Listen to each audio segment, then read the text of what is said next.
안녕하세요. 오늘의 데일리 뉴스레터에 오신 것을 환영합니다. 1.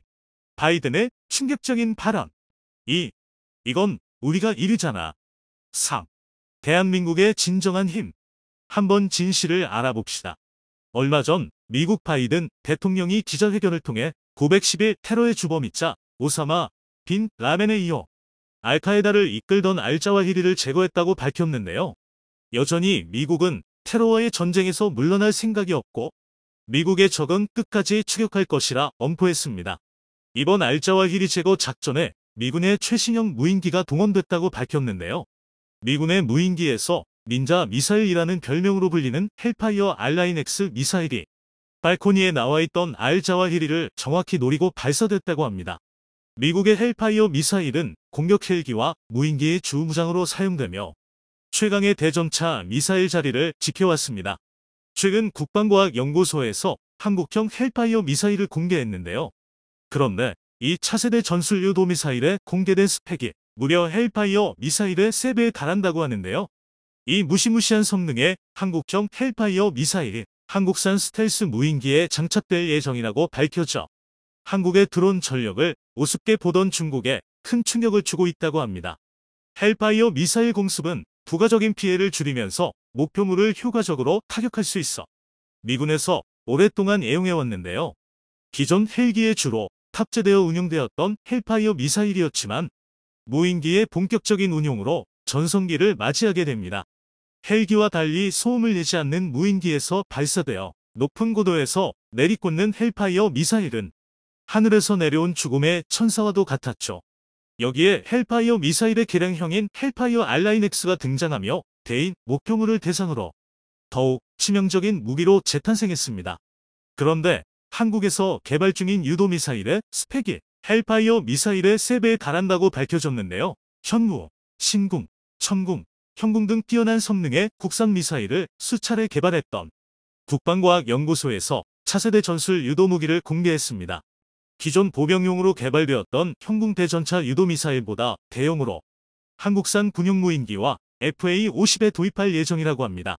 최대 사거리 30km에 최대 운용고도 15km로 사거리 10km, 운용고도 5km 정도인 헬파이어 미사일의 3배에 달하는 성능에 최대 9G의 중력 가속도에서 발사하는 게 가능하다고 하는데요.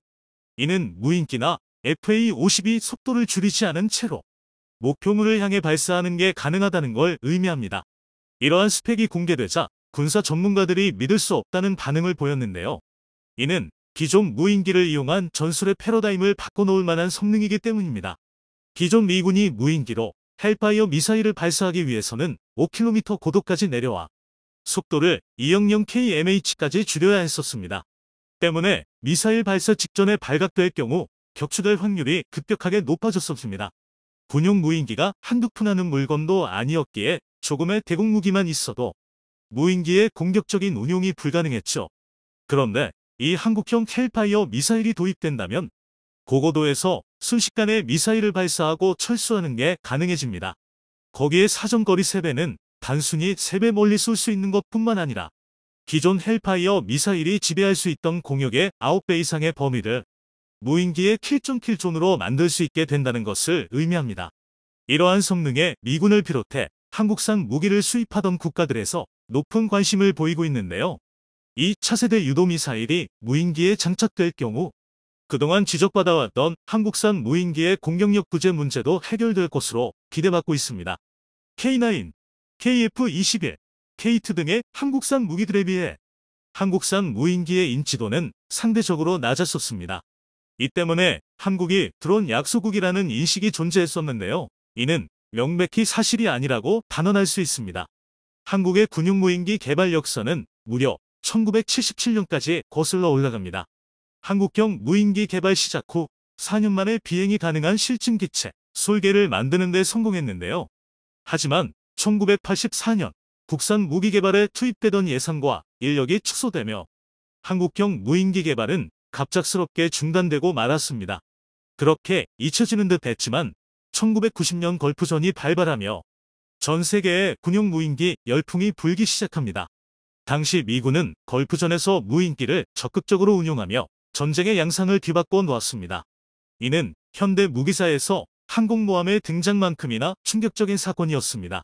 한국 역시 이에 자극받아 1990년부터 무인기 개발에 착수하고 겨우 1년 뒤인 1991년 세계 10번째 무인정찰기 RQ-101 송골매를 선보였습니다. 현재 군단급 정찰기로 운용 중인 송골매를 시작으로 본격적인 한국형 군용무인기 개발이 진행 중에 있는데요. 2023년 실전 배치를 목표로 개발 중이던 다목적 중고도 무인기 쿠스-FS의 개발이 완료되어 양산에 들어갔다고 합니다. 최고 속도 360km, 최대 고도 13km, 운용 반경은 500km에 달해 사실상 한반도 전역을 작전 범위로 두고 있는데요. 쿠스-FS는 현재 미군의 주력 무인 공격기인 MQ-9 리퍼를 목표로 설계되었기에 정찰 임무 외에도 미사일을 탑재한 무인 폭격기로도 운용될 예정입니다. 쿠스-FS의 이륙 중량이 5,700kg에 달해 헬파이어 미사일을 비롯해 다양한 무장을 탑재할 수 있을 것으로 기대받고 있는데요. 최근 한국에서 미국 측에 헬파이어 미사일 400기를 구매하고 싶다는 의사를 밝혔었던 게 곧 실전 배치될 쿠스-FS의 무장을 확보하기 위함이었던 것으로 보입니다. KF-21의 시험 비행 이전 공개된 공군 홍보 영상에서 컴퓨터 그래픽으로 만들어진 스텔스 무인 전투기 가우리-X가 KF-21의 호위기로 등장했었는데요. 미국의 차세대 스텔스 무인기들과 유사한 형상을 지닌 가우리-X는 KF-21에 앞서 전장에 투입돼 정찰과 대공 무기를 파괴하는 역할을 수행할 예정입니다. 가우리-X는 2030년에 KF-21과 함께 전력화가 계획되어 있는데요. 단 한 대의 KF-21로 비행편대를 구성하는 게 가능해질 것으로 보입니다. 이처럼 군용무인기 하면 생각나는 형태의 무인기 외에도 다양한 방식의 군용무인기가 개발 중에 있는데요. 그중 독특한 군용무인기 개념이 바로 자엑스 드론과 군집 드론입니다. 잘 알려져 있지 않지만 한국군은 오래전부터 자엑스 드론을 운용해왔는데요. 이스라엘의 IAI 하피 자엑스 드론 약 120여 대를 운용하고 있습니다. 상공을 배회하다가 적의 레이더 신호를 탐지하면 목표물을 향해 내리꽂아 공격하는 방식으로 실전에 여러 번 투입되어 수많은 미사일 포대와 대공 레이더를 파괴했었습니다. 군집 드론은 소형 드론 수백 대가 인공지능의 통제를 받으며 작전을 수행하는 차세대 드론 체계로 미국과 중국을 비롯한 각국에서 개발 중에 있어 향후 10년 내로 실전 배치될 예정입니다. 2016년에는 미군의 FA-18 슈퍼호넷 전투기 3대에서 초소형 무인기 103대가 투하되어 마치 벌떼처럼 하늘을 뒤덮는 모습을 공개하며 군집 드론의 전력화까지 얼마 남지 않았다는 것을 보여주기도 했습니다. 그런데 아무도 주목하지 않던 한국의 군집 드론 기술의 선두주자에 있는 것으로 드러났는데요. 지난 2018년 평창 올림픽 개최식에서 드론 1218대가 밤하늘에 오륜기를 그려내 전 세계를 놀라게 했었습니다. 이를 보고 충격을 받은 중국에서 저 정도는 우리도 할 수 있다라며 군집 드론 비행쇼를 선보였는데요. 대형을 갖추지 못하고 서로 부딪히더니 우수수 추락하며 밑에 있던 사람들을 덮쳐 국제적 망신을 당하기도 했었죠. 이러한 기술력을 토대로 한국군 역시 군집 드론 체계를 개발하고 있다고 합니다. 국방과학연구소에서 공개한 이 초소형 무인기들은 인공지능을 통해 자율 군집 비행하며 정찰, 감시, 통신 중계, 폭격 등의 임무를 수행할 예정입니다. 여기에 자엑스 기능까지 추가되면 미사일, 폭격만큼이나 강력한 파괴력을 보여줄 것으로 기대받고 있습니다. 현대전에서 드론은 소총, 전투기, 전차와 같은 필수적인 무기가 되었는데요. 우크라이나 전장에서 러시아군을 상대로 드론이 맹활약하고 있다는 소식이 들려오고 있습니다. 그런데 군용 드론이 아닌 싸구려 중국제 민간 드론이 러시아군의 악몽이 되었다고 하는데요.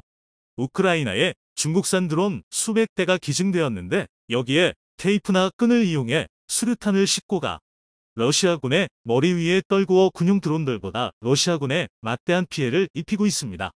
이 드론들은 크기가 작아 러시아군이 가진 레이더에 탐지되지 않고 높이 올라가면 소음도 거의 없어 접근하는 것을 파악할 수 없다고 합니다. 아이러니하게도 러시아의 우방인 중국제 드론이 러시아군에 막대한 피해를 주고 있는 것이죠.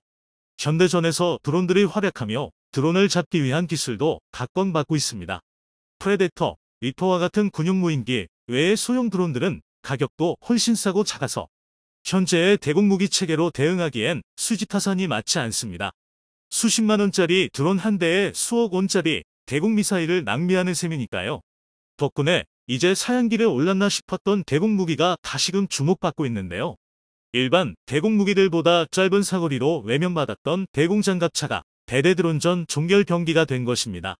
사정거리가 짧다고 하지만 소형 드론의 공격 범위보단 넓고 드론을 잡는 데에는 기관포 몇 발이면 충분하기에 대공 장갑차 단 한 대로 수백 대의 드론을 처리하는 게 가능합니다.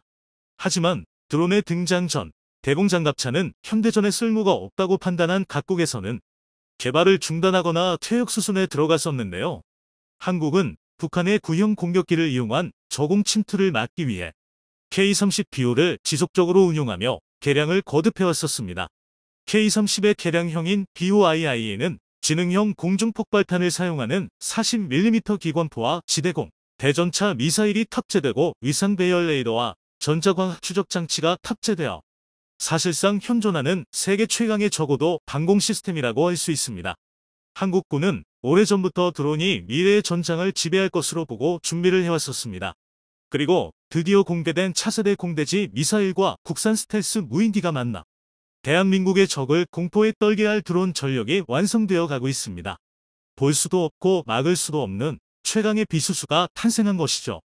더 이상 우리의 적이 안심하고 쉴 수 있는 곳은 없게 될 것입니다.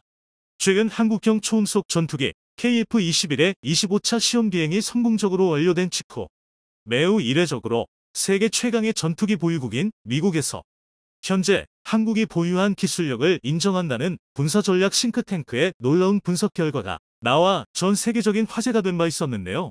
심지어 해당 싱크탱크는 향후 KF-21이 한국 공군에 전력화됐을 때 얼마나 주변국들의 위협적인 존재가 되는지에 대한 구체적인 시뮬레이션 결과를 공개해 충격을 주고 있습니다. 실제로 시시스 등 미국 주요 싱크탱크 사이에선 한국이 향후 400대의 KF-21을 확보하게 된다면 대한민국의 군사력이 비약적으로 향상될 것으로 전망했기 때문인데요. 또한 각국의 국제기관에서도 이와 유사하게 예견하기도 했습니다.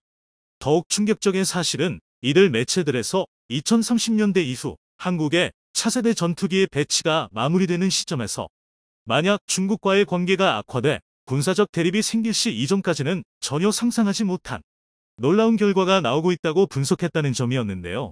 즉 KF-21 수백여 대가 베이징 상공에 뜨기만 해도 역대급 뺑스펙을 자랑하는 중국의 일대의 방공망을 손쉽게 무력화시키는 것은 물론 이후부터는 현무 미사일과 미국의 전략 폭격기 등으로 중국의 인민해방군의 주요 군사시설들을 괴멸시킬 수 있을 것이라고 평가하고 있습니다. 이처럼 미국 싱크탱크뿐만 아니라 다수의 외신들에서조차 KF-21의 능력을 매우 높이 사고 있는 결정적인 이유는 바로 현재까지 나온 모든 KF-21의 시제기들의 아르스트라 불리는 적외선 탐색 추적 장비가 탑재되어 있기 때문이었습니다. 여기에서 아르스트라 압은 위협 표적을 신속하게 탑지 추적하고 적외선 영상 정보를 파일럿에게 제공하는 경량화된 적외선 센서를 뜻하는데요. 쉽게 설명하자면 아르스트는 적외선 센서를 사용해서 기존 레이더가 탑재해내지 못하는 영역에 물체를 확인하거나 추적할 수 있는 기능을 제공해주고 있습니다. 심지어 이 기능은 실전에서는 전파방사 통제 상황에서 전투기가 은밀하게 작전을 수행할 수 있게 해주고 적에게 최대한 노출되지 않고서 적기를 파괴할 수 있도록 도와줍니다. 여기에 더해 또한 적의 RWR 장치에도 걸리지 않고 ECM의 방해를 받지 않으면서도 일정 거리 이내에서 다른 레이더보다 더욱 정밀하게 적군의 위치를 파악할 수 있도록 해주는데요.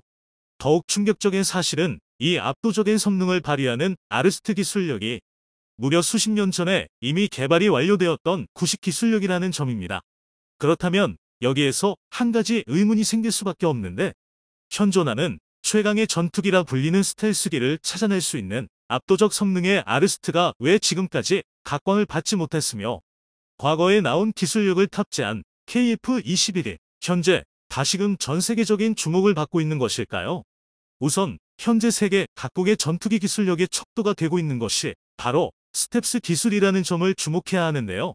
아시다시피 스텔스기는 적군의 레이더망에 걸리지 않도록 하는 첨단 소재가 적용된 비행기로서 주로 적의 진영에서 은밀한 공습이나 탐색을 하는 핵심 임무를 수행하고 있습니다.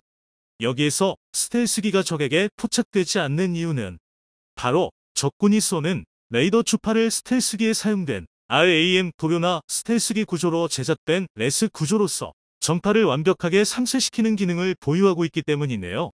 그러나 최근 이처럼 완벽하고 은밀한 기동으로 공중전의 게임 체인저인 줄로만 알았던 스텔스기에도 치명적인 약점이 드러나게 되었습니다. 그것은 바로 스텔스기에서 발생하는 엔진열과 비행 중 발생하는 열 에너지까지 모두 상쇄시킬 수 있는 기술력을 가진 국가가 없다라는 것이었는데요. 모든 물체는 열 에너지를 가지고 있고 뜨거울수록 높은 열 에너지를 방출하고 있습니다. 아르스트는 이러한 열 에너지의 파장을 시각적으로 볼 수 있도록 고안된 장치이죠. 강력한 엔진을 장착한 전투기의 경우 당연하게도 엄청난 열 에너지를 방출할 수밖에 없고, 특히 공중에 있을 경우에는 차가운 대기로 인해 더욱 쉽게 답지가 될 수 있는 것입니다. 실제로 이런 이유 때문에 일찍이 미군은 아르스트 기능을 F-101, F-102, F-106 등의 항공기에 적용했었습니다. 그런데 당시 개발 초기 단계였던 아르스트의 기술력으론 겨우 수킬로미터를 탑색하는 것이 고작이었고, 시간이 지남에 따라 더 먼 거리의 정보를 탑재할 수 있고 보다 정확한 정보를 전달해 줄 수 있는 레이더 기술력의 발전으로 인해 이 아르스트는 역사 속으로 잊혀지는 듯 했습니다.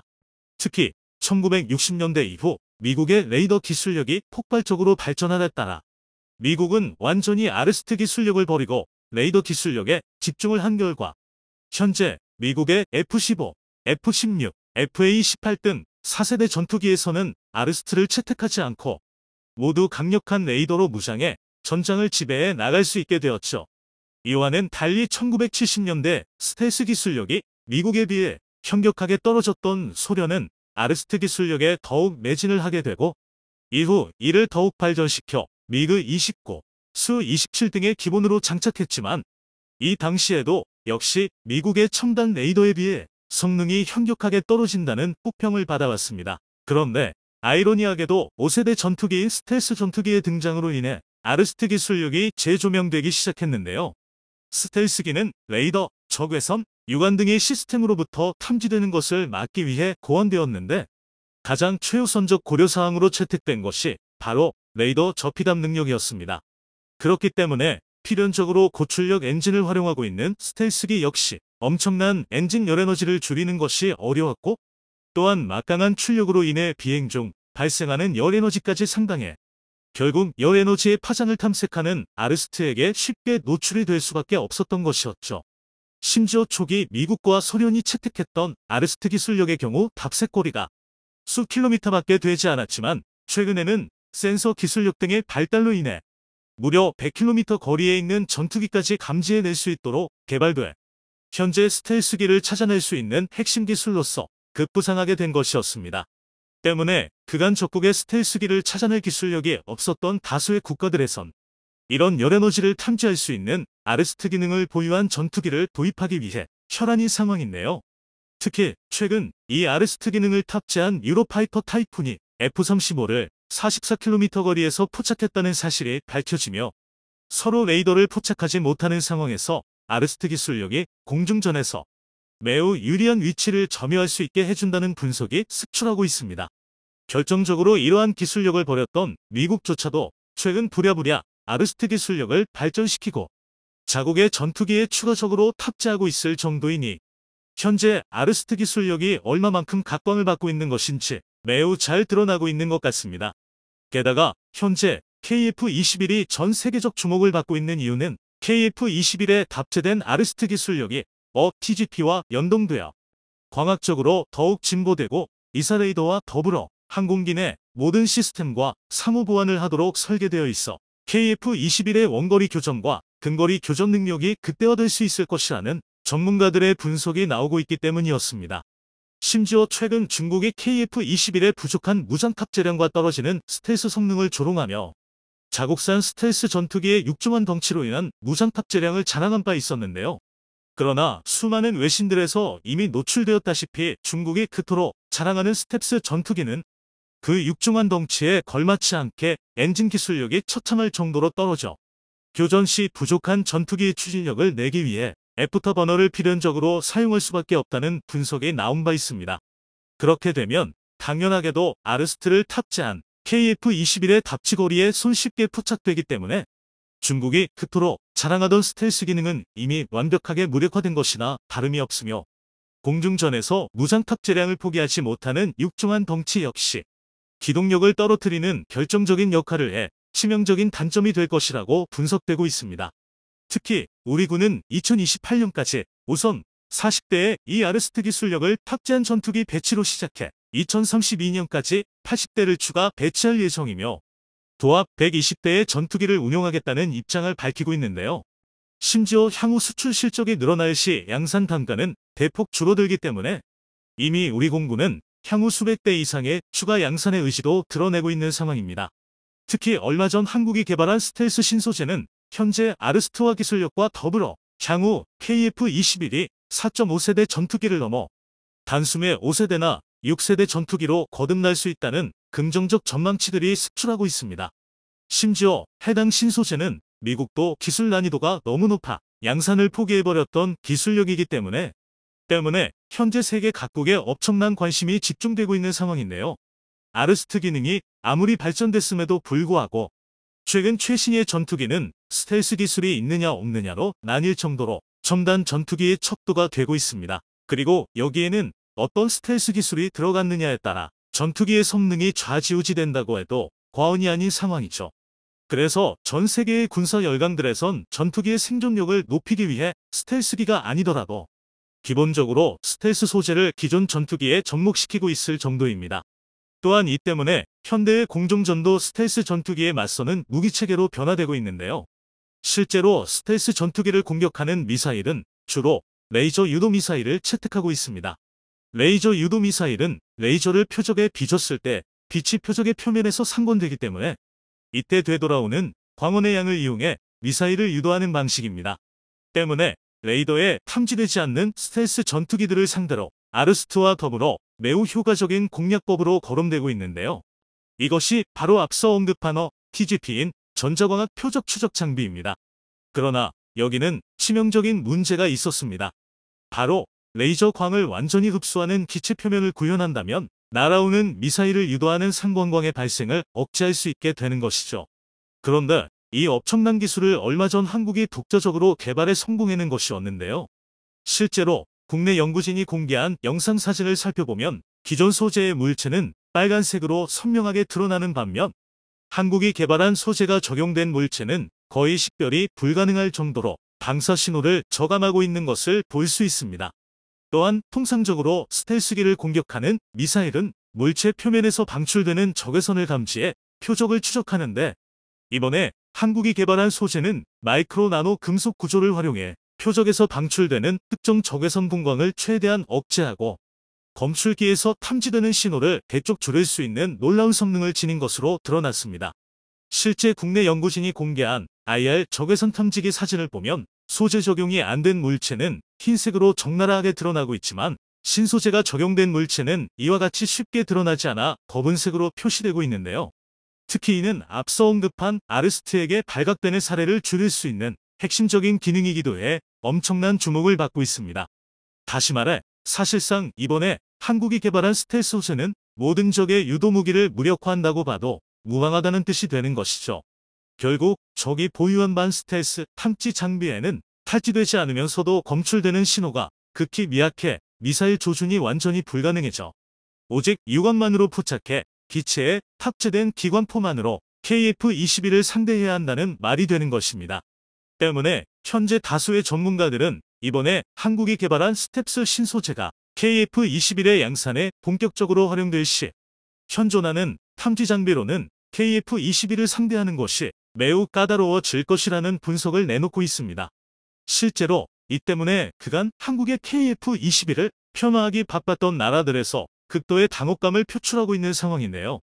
앞서 언급한 중국은 물론이고 최근 영국과 6세대 전투기를 공동 개발하기로 결정하며 4.5세대에 불과한 한국의 KF-21은 향후 무용지물이 될 것이라던 일본에서도 엄청난 당혹감을 드러내고 있습니다. 이처럼 주변국들의 노골적인 압박과 조롱 속에서도 오직 자주국방이라는 일념 하나로 끊임없이 기술 발전을 추구해온 우리 기술진들 덕분에 지난 수십 년간 우리의 어머니였던 자주국방이 점차 실현되고 있는 것 같습니다. 영상이 도움이 되셨다면 구독과 좋아요 부탁드리며 오늘도 감사합니다. 최고로 멋진 하루 보내시길 바랄게요.